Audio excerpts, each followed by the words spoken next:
Hello everybody, welcome to Magnet Brains. और आज हम स्टार्ट करने वाले हैं क्लास 7th इंग्लिश की जो आपकी गुलमोहर बुक है उसका लेसन नंबर 9 नाइट विचेस। और आज इसी चैप्टर का हम डिटेल में प्रॉपर एक्सप्लेनेशन देखने वाले हैं।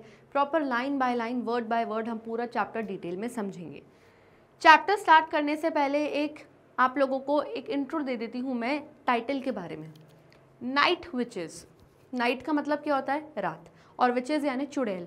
तो रात में घूमने वाली जो चुड़ैल होती हैं बेसिकली वो टाइटल है नाइट विचेस। अब जब हम चैप्टर पढ़ेंगे तो ये कोई हॉरर चैप्टर, कोई डरावना, कोई घोस्टली भूत प्रेत का चैप्टर नहीं है। नाइट विचेस का मतलब यहाँ पर क्या है? यहाँ पर बात हो रही है नाइट में पेट्रोलिंग करने वाले यानी चेकिंग करने वाले पायलट्स की। यहाँ पर इस चैप्टर में हम एक सोवियत यूनियन के बारे में पढ़ेंगे जिसमें एक रेजिमेंट, एक ग्रुप होता है जिसमें फीमेल फाइटर प्लेन की जो पायलट्स होती हैं वो होती हैं। यानी ये जो पूरा रेजिमेंट है, ये जो पूरा ग्रुप है, इसमें सिर्फ फीमेल मेंबर्स हैं जो कि पायलट्स हैं। और ये नाइट में यानी रात में अपने फाइटर प्लेन में निकलती हैं पेट्रोलिंग करने के लिए, चेकिंग करने के लिए कि सामने जो दुश्मन कंट्री है, जो जर्मन्स हैं, वो हम पर कहीं अटैक तो नहीं कर रहे हैं। तो इसीलिए इन लोगों को जर्मन्स ने, जो कि सोवियत यूनियन के दुश्मन थे, उन लोगों ने इन पायलट्स को, इन फीमेल पायलट्स को रात में निकलने वाली चुड़ैल यानी नाइट विचेस का टाइटल दिया था। क्योंकि ये क्या करती थी, अगर इनको लगता था कि भाई सामने वाली जो आर्मी है, जर्मन ट्रूप्स है, ये हम पर अटैक करेंगे, तो ये बॉम्ब गिरा देती थी अपने प्लेन से नीचे। यस, तो इसीलिए बहुत सारे लोग मर भी जाते थे उनके। तो इसीलिए उन लोगों ने इनको क्या नाम दिया था? Night witches. की रात में निकलती है पेट्रोलिंग के लिए अपने फाइटर प्लेन्स में, और ये विचेस हैं, ये चुड़ैल है, हम लोगों को मार देती हैं। डरते थे जर्मन ट्रूप्स इन फीमेल फाइटर प्लेन्स के पायलट से। यस, इसीलिए चैप्टर का नाम है नाइट विचेस। मेरे लेफ्ट हैंड साइड पे अगर आप ये एरोप्लेन देखेंगे तो इसी टाइप का इनके कुछ एरोप्लेन्स होते थे, फाइटर प्लेन्स होते थे। एरोप्लेन तो नहीं, फाइटर प्लेन्स बोलूँगी मैं, जो कि प्लाईवुड और कॉन्वस से बने रहते थे। यानी लकड़ी और कॉन्वस यानी कि कैनवस मटेरियल जो होता है उससे बने रहते थे। यानी काफ़ी वीक फाइटर प्लेन्स हुआ करते थे इनके। चलिए, चैप्टर रीड करने से पहले इन पिक्चर्स को देख लीजिए। यहाँ पर हर पिक्चर में अगर आप देखेंगे तो विमेन आर वर्किंग, औरतें किसी न किसी फील्ड में काम कर रही हैं। अगर यहाँ पर आप देखेंगे तो यहाँ पर ये लड़की माइक्रोस्कोप से कुछ देख रही है। बेसिकली ये कोई एक साइंटिस्ट है या कोई रिसर्चर है जो अपनी लैब में काम कर रही है। यहाँ पर अगर आप देखेंगे तो दो विमेन फाइटर्स हैं, रेसलिंग कर रही हैं। और अगर यहाँ आप देखेंगे तो यहाँ पर ये लेडी एम्बुलेंस ड्राइवर है। हमें कैसे पता चला कि एम्बुलेंस ड्राइवर है? यहाँ पे आपको रेड कलर का एक साइन दिख रहा होगा अलग से ही, वो आपको समझ में आ रहा है कि ये एक एम्बुलेंस ड्राइवर है। तो ये जो विमेन है ये अलग अलग मेल डोमिनेटेड फील्ड्स में काम कर रही हैं। यानी उन फील्ड्स में, उन हिस्सों में हमारे समाज के काम कर रही हैं जहाँ पे मर्दों का राज है। यानी एक एम्बुलेंस वैन कौन चलाता है? हमारे इंडिया में तो हमने हमेशा किनको देखा है? मेल्स को चलाते हुए देखा है। लेकिन यहाँ पे ये जो फॉरेनर लेडी है ये क्या कर रही है? ये अपना ड्राइवर बन गई है, एम्बुलेंस की ड्राइवर बन गई है, which is a normal thing. Wrestling जो कि स्ट्रेंथ, जो कि पावर का गेम है, औरतों को कमज़ोर समझा जाता है, लेकिन यहाँ पर ये रेसलिंग भी कर रही हैं। रिसर्च, साइंटिस्ट, ये सब जेंट्स, आदमी करते हैं। क्यों? क्योंकि वो लोग लाइफ में लेट शादी भी करें तो कोई फ़र्क नहीं पड़ेगा, बिकॉज फीमेल्स वर एक्सपेक्टेड कि आप शादी जल्दी कर लो, अपना लाइफ में सेटल जल्दी हो जाओ। लेकिन यहाँ पे वो रिसर्च भी कर रही है, शी इज़ अ रिसर्चर। तो आपको अपनी क्लास में ग्रुप बनाने हैं, इन पिक्चर्स को डिस्कस करना है, और आपको फर्स्ट क्वेश्चन के अकॉर्डिंग ये बताना है कि why do you think these women choose these jobs. आपको क्या लगता है इन औरतों ने जॉब्स चूज़ किए? तो ऑब्वियसली इसीलिए चूज़ किए क्योंकि कोई भी फील्ड ऐसी नहीं है जिसको सिर्फ मेल्स कर सकते हैं। हर फील्ड ऐसी है, चाहे ड्राइविंग का हो, चाहे रेसलिंग का हो, चाहे साइंटिस्ट का हो, चाहे डॉक्टरी फील्ड हो, चाहे टीचिंग फील्ड हो, कोई भी फील्ड हो, कोई भी फील्ड सिर्फ मेल्स के लिए रिस्ट्रिक्टेड नहीं है। It can be done by both males and females. Okay, what are the challenges these women might face? इन फील्ड्स में काम करने के बाद क्या चैलेंजेस, क्या प्रॉब्लम्स होते होंगे जो इन औरतों को फेस करने पड़ते होंगे? तो डेफिनेटली फैमिली सपोर्ट का इशू ज़रूर आता होगा। किसी का कोई फैमिली मेम्बर नहीं मानता होगा कि तुम इस फील्ड में जाओ, रेसलिंग में मत जाओ, तुम ड्राइवर मत बनो एम्बुलेंस की। कुछ ना कुछ तो होता होगा जो कि इन फीमेल्स को फेस करना होता होगा। लेकिन इन चैलेंजेस को ओवरकम करके, इनसे उभर के इन्होंने अपनी फील्ड में they are doing it very well. Okay, चलिए अब पढ़ते हैं हम हमारे ऑथर के बारे में जिन्होंने ये चैप्टर लिखा है, तो मेगन गार्बर जो हैं इस चैप्टर की राइटर हैं। उनकी पिक्चर आप मेरे लेफ्ट हैंड साइड पर देख सकते हैं। ये एक जर्नलिस्ट हैं। क्या है? जर्नलिस्ट हैं जो द अटलांटिक नाम की अमेरिकन मैगजीन में काम करती हैं। दैट्स इट, हमें सिर्फ इतनी ही इंट्रोडक्शन बताई गई है हमारे राइटर के बारे में। तो Megan Garber is the writer of this chapter. चलिए चैप्टर स्टार्ट करते हैं। First paragraph, it was the spring of 1943 at the height of World war 2। बताया जा रहा है कि ये उस समय की बात है जब स्प्रिंग का सीज़न था, यानी वसंत ऋतु का समय था, और ईयर 1943 की बात हो रही है। उस टाइम पर जो वर्ल्ड वॉर 2 हुई थी वो अपने पीक पर था, हाइट पर था, यानी अपने पीक पे, यानी वर्ल्ड वॉर 2, बहुत लड़ाई और वॉर का समय चल रहा था। 2 पायलट्स थीं जो कि सोवियत एयरफोर्स की मेंबर्स थीं। यहाँ पे 2 पायलट्स के बारे में बताया जा रहा है जो कि सोवियत एयरफोर्स की मेंबर्स थी। वो अपना एरोप्लेन फ्लाई कर रही थी और उस एरोप्लेन का नाम क्या था? पोलीकार्पोव PO-2। तो ये एरोप्लेन वो फ्लाई कर रही थी जिसका नाम था पोलीकार्पोव PO-2। और ये जो पूरा एरोप्लेन था किससे बिल्ट, किससे बना था? प्लाईवुड यानी सिर्फ लकड़ी से बना था और कैनवस से बना था, यानी बहुत पतली शीट से बना था। यानी ये एरोप्लेन कोई बहुत स्ट्रॉन्ग एरोप्लेन नहीं था, काफ़ी लो कैटेगरी मटेरियल से ये एरोप्लेन बना हुआ था। Over a Soviet railway junction, तो एक सोवियत रेलवे जंक्शन, एक सोवियत रेलवे स्टेशन था, उसके ऊपर से ये दोनों पायलट्स जो थी अपना प्लेन उड़ाती हुई जा रही थी। कौन सा प्लेन? ये वाला plane. Okay. Their passage was on its way to being a routine patrol until the pilots found themselves face to face with a collection of German bombers, 42 of them. कह रहे हैं कि ये तो अपने रूटीन पेट्रोलिंग पे निकली थी। पेट्रोलिंग यानी चेक करने के लिए निकली थी कि that there is no trouble, कि कोई ट्रबल तो नहीं है, कोई प्रॉब्लम तो नहीं, क्योंकि वॉर का टाइम है, कोई सोवियत यूनियन के ऊपर हमला कर दे तो ये सिर्फ चेकिंग के लिए निकली थी, ध्यान देने के लिए अपने एरोप्लेन में कि कोई दिक्कत तो नहीं है। लेकिन अचानक से इनके रास्ते में सामने और 42 पायलट्स आ गए। कितने पायलट्स आ गए? 42 पायलट्स आ गए, और वो सब जर्मन बॉम्बर्स यानी कि जर्मन अटैकर्स थे। अब ये एक प्लेन में 2 पायलट्स और उनके सामने 42 जर्मन पायलट्स थे जो कि इनके दुश्मन थे। वो सब मेल्स थे और ये दोनों यहाँ पे सोवियत यूनियन की जो पायलट्स थी ये दोनों फीमेल्स थी। अब इस सिचुएशन में कोई भी पायलट जिसका एरोप्लेन प्लाईवुड से यानी लकड़ी से बना है, जो कि बहुत वीक मटेरियल से बना है, वो क्या करेगा? दे faced with enemy aircraft with enemy fire they duct. सामने से एनिमी ने एनिमी फायर यानी कि गोलाबारी, फायर वगैरह इनके एरोप्लेन पर हमला करना, बॉम्बिंग करना उन्होंने स्टार्ट करी। दे डक्ट, दे यानी ये जो 2 फीमेल फाइटर्स थी सोवियत यूनियन की, इन्होंने डक किया यानी खुद को डिफेंड करने की कोशिश की। इन्होंने अटैक नहीं किया क्योंकि इनका जो प्लेन था कोई इतना स्ट्रॉन्ग नहीं था, अगर बुलेट लग जाती तो ब्लास्ट हो जाता। तो दे डक्ट, इन्होंने क्या किया? खुद को डिफेंड यानी इस पॉइंट ऑफ टाइम पे खुद को बचाने की कोशिश की, क्योंकि वो लोग 42 इन नंबर थे। They sent their planes into dives, इन्होंने सीधा अपने प्लेन को नीचे तरफ गए यानी डाइव ली प्लेन से, shooting back directly into the centre of the German group, और डायरेक्टली जर्मन ग्रुप के बीच में घुस गए ये लोग। ठीक है, फिर क्या किया इन्होंने, देखते हैं। The tiny planes is Flimsins was in some ways an advantage. Their maximum speed was lower than the stall speed of the Nazi planes.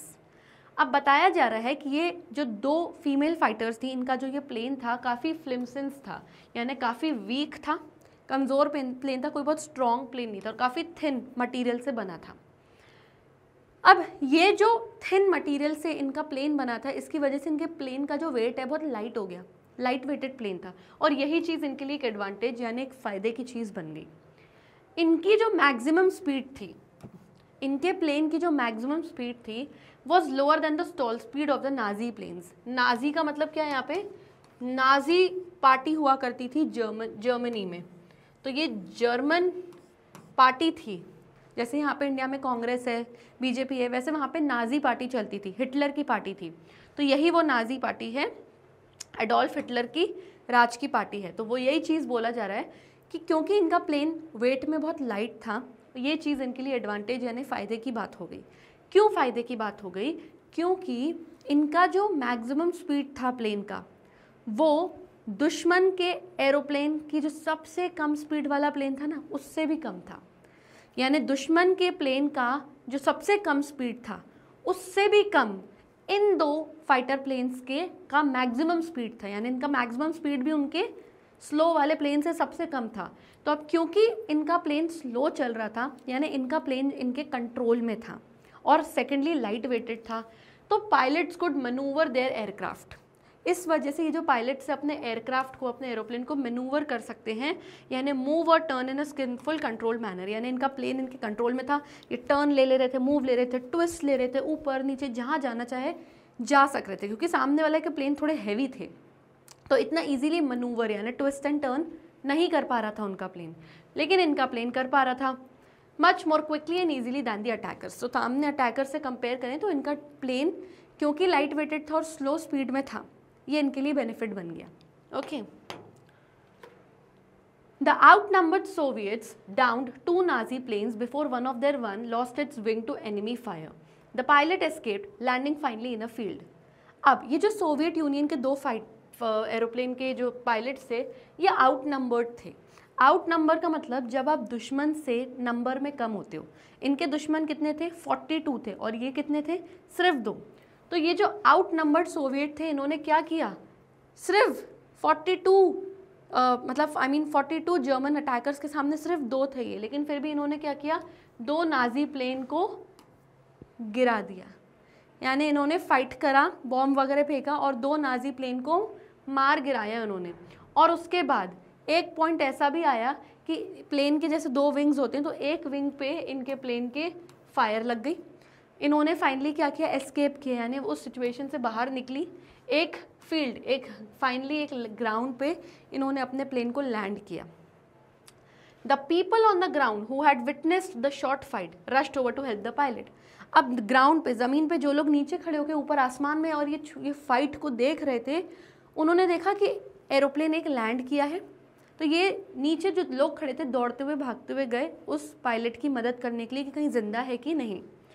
Who they thought was a brave lad. और लोगों को क्या लगा कि जिसने 2 Nazis के 2 German planes को मार गिराया, ज़रा देखें तो वो ब्रेव लैड यानी कि वो बहादुर लड़का कौन है। तो उनको लगा कि कोई जेंट्स जेंट्स फाइटर पायलट है। उन्होंने सोचा भी नहीं था कि कोई लेडी है वहाँ पर। The pilot, it turned out, was not a lad at all. It was Tamara Pametnik, one of the members of the 588 Night Bomber Regiment of the Soviet Air Forces. तो जो पायलट उसमें से निकली वो कोई लैड यानी कोई boy नहीं था। वो कौन थी? टमायरा पैमेनेटिक, जिसकी पिक्चर आप यहाँ पे देख रहे हैं, ये वो थी।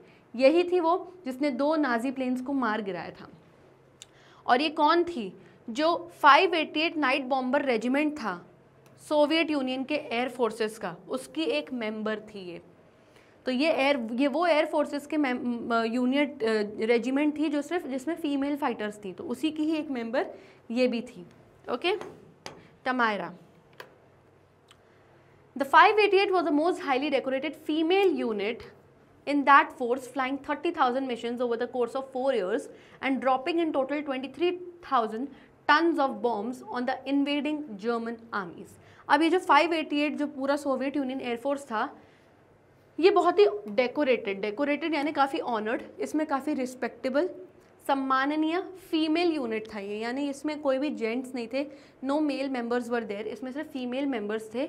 और इन्होंने पिछले 4 सालों में 30,000 मिशंस यानी बैटल्स इन फीमेल फाइटर्स ने जंग लड़ी थी, और इन टोटल 23,000 टन बॉम्ब यानी गोला बारूद इन्होंने ड्रॉप किया था, यानी गिराया था किसके ऊपर? जर्मन आर्मीज़ के ऊपर जो इनके सामने लड़ने आ रहे थे इनसे।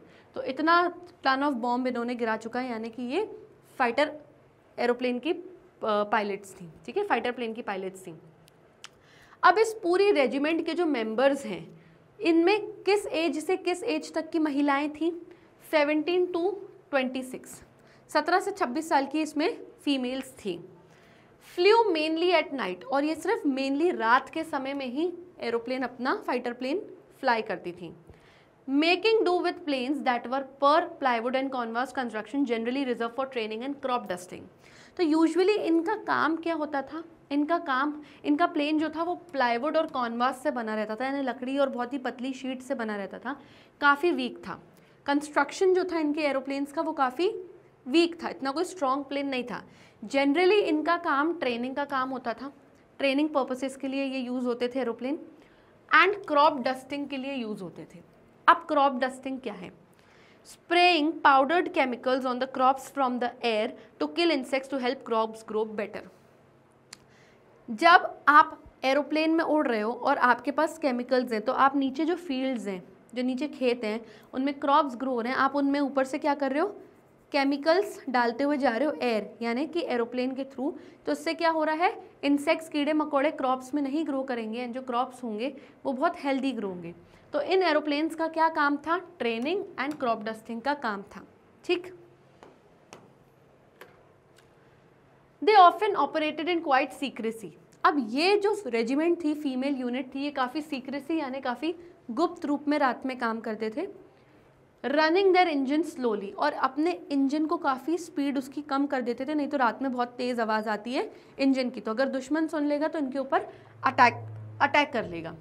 फिर ये जैसे ही अपने टारगेट के पास यानी दुश्मन के पास पहुंचते थे, then gliding their way to their bomb release points. Finally जिस पॉइंट पे इनको बॉम्ब रिलीज करना है, यानी जिस पॉइंट पर इनको अपना बॉम्ब फेंकना है दुश्मन के ऊपर, वहाँ पर आके ये अपना इंजन काफ़ी स्लो कर देते थे और इनका प्लेन सिर्फ ग्लाइड करता था, यानी धीरे धीरे मूव करके उस पॉइंट तक पहुँचता था और वहाँ से ये बम को फेंक देती थी। तेज़ चलाएंगी तो रात के समय में प्लेन की आवाज़ होगी, इसीलिए अपने इंजन का स्पीड ये कम कर देती थी। इसका रिजल्ट ये था, their planes made little more than soft whooshing noise as they flew by. इसका मतलब ये था कि जब इनका एरोप्लेन चलता था तो ज़्यादा आवाज़ नहीं, सिर्फ एक वूशिंग साउंड आता था। कौन सा साउंड? वूशिंग साउंड। अब ये वूशिंग साउंड क्या है? जब भी आप किसी विच की स्टोरी देखोगे या कोई कार्टून देखोगे तो वो अपनी ब्रूमस्टिक यानी अपनी जो झाड़ू होती है उस पर मूव करती है, तो जब वो मूव करती है तो विश ऐसा साउंड आता है। तो ऐसा ही साउंड आता था इनके एरोप्लेन्स में से भी जब ये बॉम्ब गिराने आती थी जर्मन आर्मी के ऊपर। तो ये जो वूशिंग नॉइज़ है, ये जो वूशिंग साउंड है, इससे जर्मन्स को क्या याद आता था? Sound of the witch broomstick. तो जर्मन्स कहते थे कि ये जो साउंड है इनके एरोप्लेन का, ये विच की ब्रूमस्टिक यानी विच के झाड़ू का जो साउंड होता है ना, वूशिंग, ये वैसा साउंड है। इसीलिए जो नाजीज थे यानी जो जर्मन्स थे, वो इन फीमेल फाइटर पायलट्स को क्या बुलाने लगे? नैच द सेक्सन, मतलब नाइट विचेस। तो उनको ये नाइट विचेस नाम किसने दिया था कि रात में घूमने वाली चुड़ैलें? किसने दिया था? जर्मन्स ने दिया था, जो कि इन फीमेल फाइटर पायलट्स के दुश्मन थे। दे वर हेटेड, इन फीमेल फाइटर्स से नफरत की जाती थी। कौन करते थे? जर्मन्स नफरत करते थे और इनसे डरते भी थे, क्योंकि रात में चुपचाप आके बॉम्ब फेंक के चली जाती थी। यस, कोई भी जर्मन पायलट अगर इस विच को या एक भी फीमेल फाइटर को मार गिराता था सोवियत यूनियन की, तो ऑटोमेटिकली उन जर्मन फाइटर्स को आयरन क्रॉस मिलता था, यानी एक मिलिट्री अवार्ड दिया जाता था ब्रेवरी यानी बहादुरी के लिए। तो इन फीमेल फाइटर्स को मार गिराना ही बहुत बड़ी ब्रेवरी की बात हो गई थी जर्मन फाइटर्स के लिए। ठीक है। The night witches were largely unique among the female fighters. जितनी भी फीमेल फाइटर्स थी उसमें से नाइट विचेस जो थी, जो ये वाला प्लेन चलाती थी, ये काफ़ी यूनिक यानी काफ़ी अलग थी। ठीक है। And even the female flyers of World War two, और वर्ल्ड वॉर टू में जितनी भी फीमेल फ्लायर्स थी उनसे भी काफ़ी ये अलग थी। दूसरी कंट्रीज़ की अगर हम बात करें जिसमें यूएस यानी यूनाइटेड स्टेट्स भी शामिल हैं, उन्होंने भी अपनी कंट्री की औरतों को फ्लाई करने के लिए यानी एयरक्राफ्ट उड़ाने की परमिशन दी थी एयर फोर्सेस में। However served largely in support and transport roles, लेकिन उन्होंने सिर्फ ट्रांसपोर्ट और सिर्फ सपोर्टिंग रोल्स के लिए अलाउ किया हुआ था, यानी प्रॉपर बैटल में, लड़ाई अभियान में युद्ध लड़ने के लिए अलाउ नहीं किया था यूएस तक ने भी। लेकिन सिर्फ सोवियत यूनियन ही एक पहला नेशन, एक पहली कंट्री थी जिसने अपनी कंट्री की औरतों को अलाउ किया था टू फ्लाई कॉम्बैट मिशंस, कि आप एरोप्लेन उड़ाओगे लेकिन आप फ्लाई कॉम्बैट मिशंस यानी कि लड़ाई अभियान के लिए भी प्लेन उड़ा सकते हो। यूएस वगैरह ने अपनी कंट्री की वीमेन को सिर्फ क्या अलाउ किया कि सिर्फ आप ट्रांसपोर्ट एंड सपोर्टिंग रोल में हमारी मदद करोगी। लेकिन सोवियत यूनियन पहला कंट्री थी, पहली देश थी जिन्होंने कहा था कि हमारी औरतें लड़ाई अभियान में भी एरोप्लेन्स उड़ा सकती हैं, क्योंकि ये उस ज़माने की बात है जब औरतों को बहुत वीक समझा जाता था और औरतों को बहुत वीक घरेलू टाइप के काम दिए जाते थे, डजेंट मैटर फॉरेन की औरतें क्यों ना हो, ओके, वो टाइम ही ऐसा था। To be able to essentially to return fire when it is delivered, these ladies flew planes, they also dropped bombs। तो ये औरतें इतनी खतरनाक थी, ये प्लेन तो उड़ाती ही उड़ाती थी और साथ में गोलाबारी भी करती थी, यानी बम भी फेंकती थी हवा से डायरेक्ट अपने दुश्मन के ऊपर। तो इसीलिए इनको नाइट विचेस कहते थे जर्मन्स। सबसे फेमस इन नाइट विचेस में से जो थी वो कौन थी? नाडजेह्दा पोपोवा, जिनकी पिक्चर आप मेरे लेफ्ट हैंड साइड पे देख रहे हो। ये काफ़ी फेमस नाइट विच थी, यानी काफ़ी फेमस फीमेल फाइटर थी और ये कमांडर भी थी स्क्वाड की। इन टोटल इसने अपनी लाइफ में 852 मिशंस लड़े हैं, इसने किए हैं और ये रिसेंटली ईयर 2013 में इनकी डेथ हो गई थी जब ये 91 ईयर्स की थी। And the obituaries that resulted celebrations of a life and legacy largely known to many of us around the world serve as a reminder of the great things the female flyers accomplished। अब इस line को ध्यान से समझिए। Obituaries का मतलब क्या होता है? जब कोई महान इंसान इस दुनिया से चला जाता है तो न्यूज़पेपर में रिपोर्ट्स वगैरह आती हैं, उस महान इंसान की फ़ोटो आती है और उनके बारे में इन्फॉर्मेशन और डिटेल्स आती है कि इन्होंने ये काम किए थे। यस, काफ़ी इन्फॉर्मेशन भी आती है उस इंसान के बारे में जब वो चले जाते हैं। तो बता रहे हैं कि जैसे नाडजेहा पोपोवा थी और ऐसी कई सारी नाइट विचेज़, यानी ऐसी कई सारी वो फीमेल फाइटर्स जिन्होंने इतना सब कुछ अचीव किया हुआ था, जिन्होंने इतना कुछ किया अपनी कंट्री के लिए, हम लोगों को उस चीज़ों के बारे में पता ही नहीं था। लेकिन जब इनकी डेथ हुई, जैसे पोपोवा की डेथ 2013 में हुई, तो ऑबिचुरीज आई, यानी न्यूज़पेपर में रिपोर्ट्स वगैरह छपी, तो इससे हमें पता चला कि इन लोगों ने कितना ग्रेट थिंग्स, यानी कितने महान काम किए हुए हैं और फीमेल फ्लायर्स होने के नाते इन्होंने कितनी चीज़ें अकम्प्लिश की हैं, यानी पूरी करी हैं, जो कोई और नहीं कर पाया था। तो इन न्यूज़पेपर रिपोर्ट्स ने बताया कि इन फीमेल फाइटर्स ने क्या लेगेसी हम लोगों के लिए छोड़ के रखी है पहले से। Okay, things made even more remarkable considering limited technology that was available to the women. सबसे पहली चीज़ कि ये बहुत रिमार्केबल थी, यानी काफ़ी एक्सेलेंट फीमेल फाइटर प्लेन के ये लोग पायलट्स थी। लेकिन चीज़ें क्या थी? इनको टेक्नोलॉजी काफ़ी लिमिटेड दी गई थी।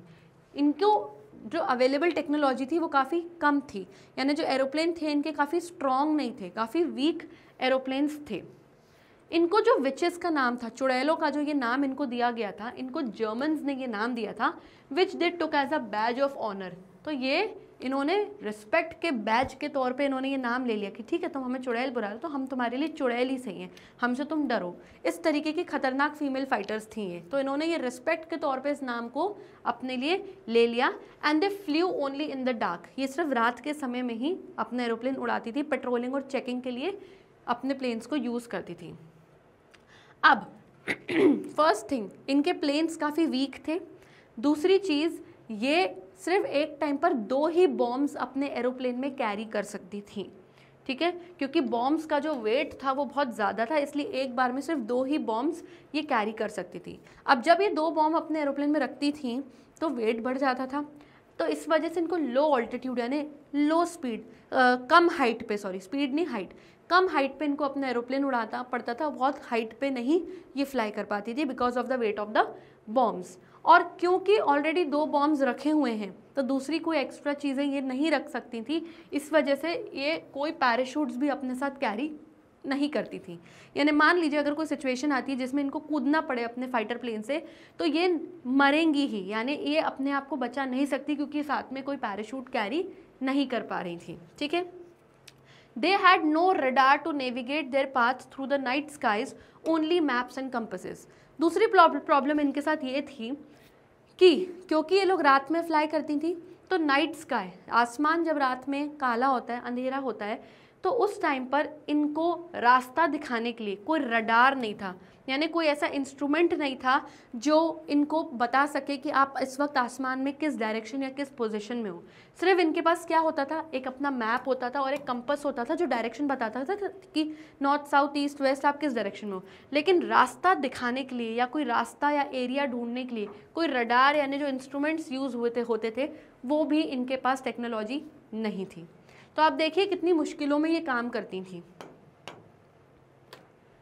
If hit by bullets, their aircraft could burst into flames।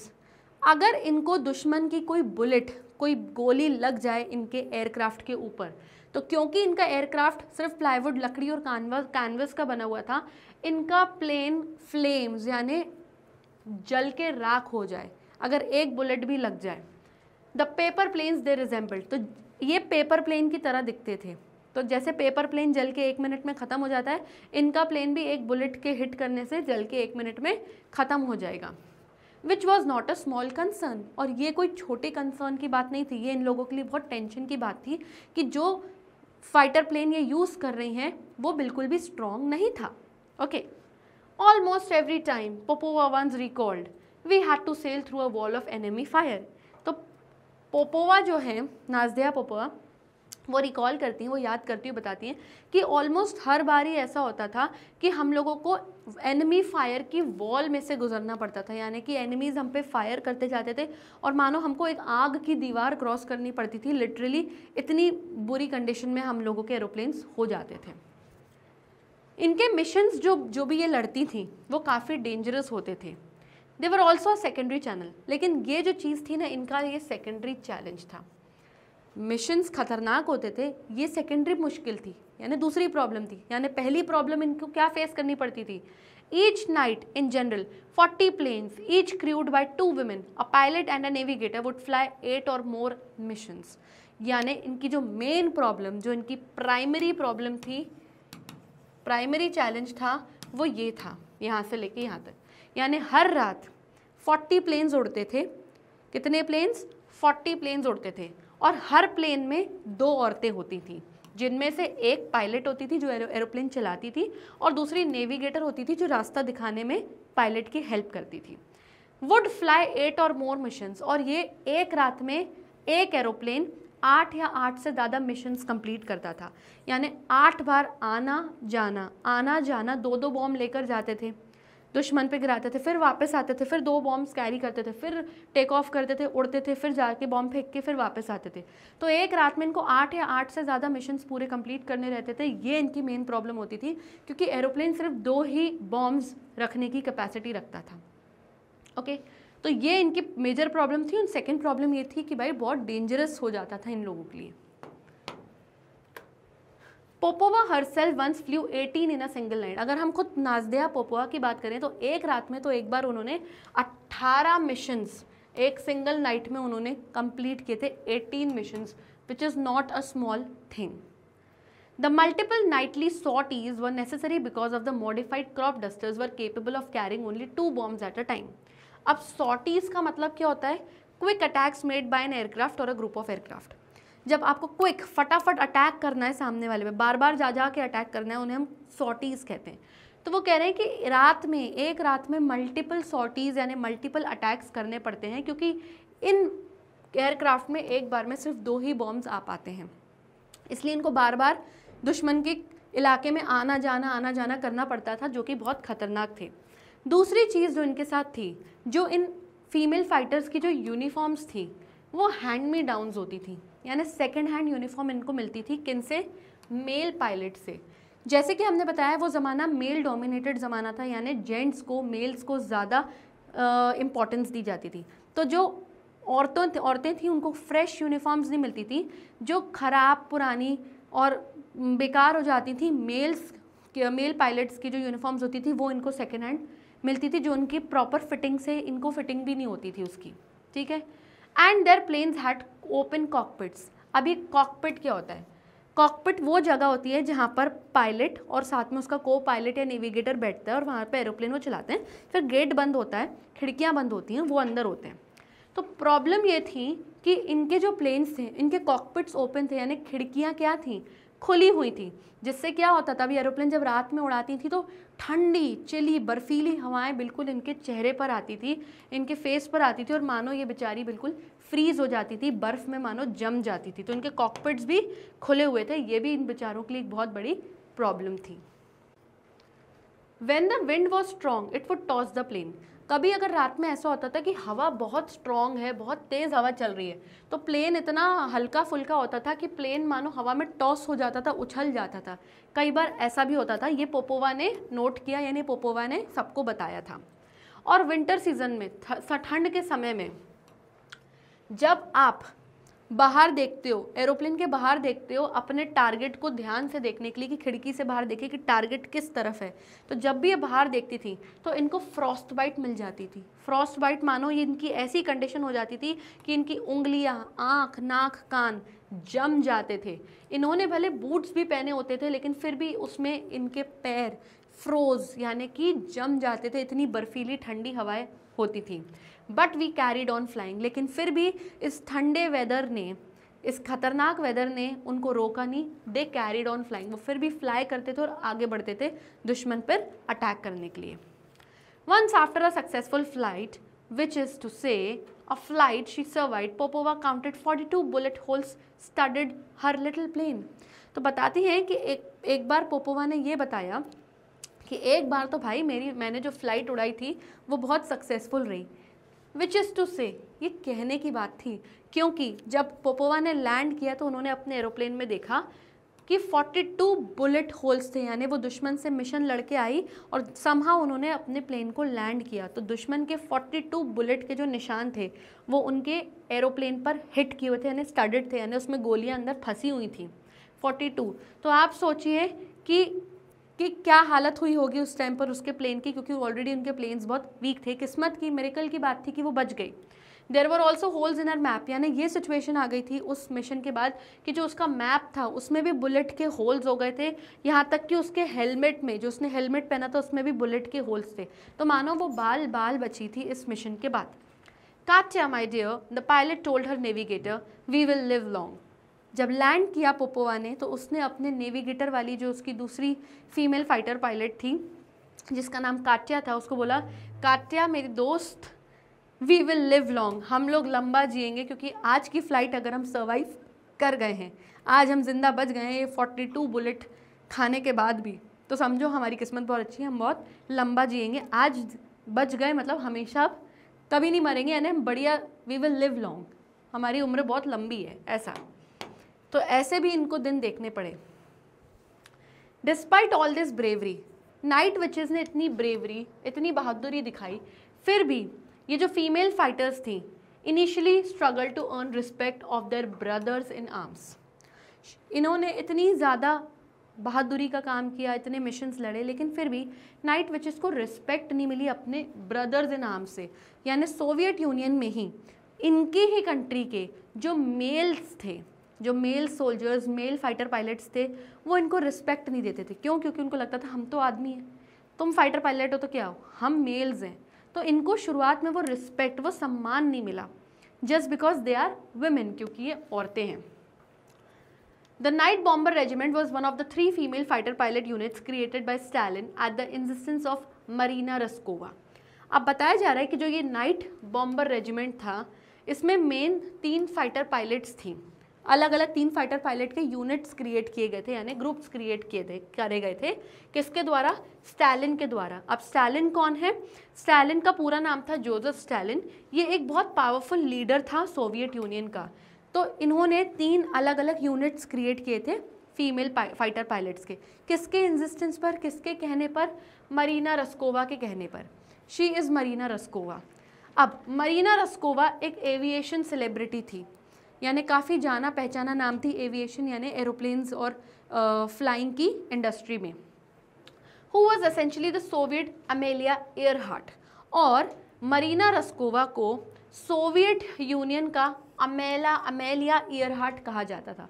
अभी अमेलिया ईयरहार्ट कौन है? ये एक फेमस अमेरिकन पायलट है और पहली औरत थी जिसने अटलांटिक ओशन को फ्लाई करके, मतलब क्रॉस करके, मतलब खुद फ्लाई किया था और क्रॉस किया था बाय हरसेल्फ, यानी अकेले खुद। तो वो अमेलिया ईयरहार्ट थी। तो she was a great lady. तो मरीना रस्कोवा भी एक बहुत एविएशन सेलिब्रिटी थी जिसको सोवियत का अमेलिया ईयरहार्ट कहा जाता था। ओके, जो रस्कोवा थी, कौन रस्कोवा? मरीना रस्कोवा की बात हो रही है यहाँ पे, जिनकी पिक्चर आप यहाँ पर देख सकते हैं।